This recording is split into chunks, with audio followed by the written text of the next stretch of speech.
अपनी परंपरा पर गौरव की अनुभूति होनी चाहिए, और हम भारतीयों को तो और भी गौरव की अनुभूति होनी चाहिए। जितनी प्राचीन परंपरा संस्कृति हमारी है, इतिहास से भी परे हम लोग हैं।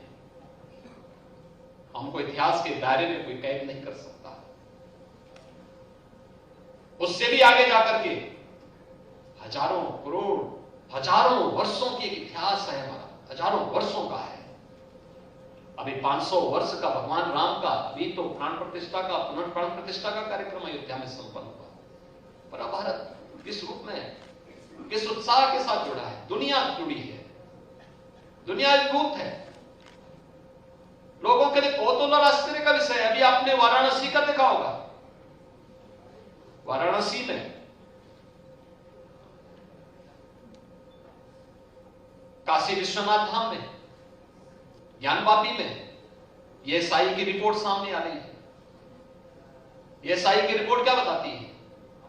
बहुत कुछ आपके सामने उदाहरण प्रस्तुत करता है, लेकिन उस विरासत पर जो प्रधानमंत्री मोदी जी ने आजादी के अमृत महोत्सव वर्ष के समय आपको उपलब्ध कराया था, हम आजादी की लड़ाई को अपनी आंखों से नहीं देखे, देश को आजाद होते समय हम नहीं देखे, लेकिन जब देश अपनी आजादी का अमृत महोत्सव मना रहा था, हर घर तिरंगा के माध्यम से हम इस महोत्सव में सहभागी बने थे, क्योंकि हमारे पूर्वजों ने लड़ाई की।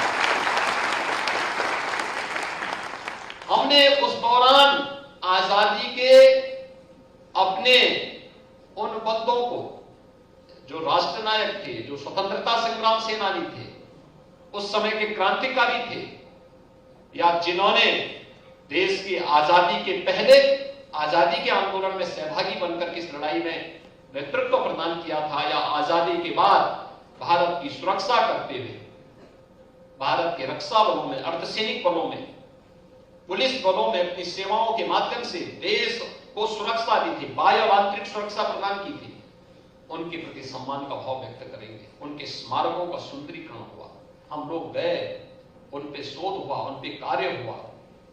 ये चीजें उस समय प्रारंभ हुई। तो विरासत पर गौरव की अनुभूति कर रहा है। हम राम पर इसलिए क्योंकि राम हमारे पूर्वज थे, कृष्ण हमारे पूर्वज है। केवल हमारी आस्था नहीं, हमारी विरासत भी है, और हम उस परंपरा पर गौरव की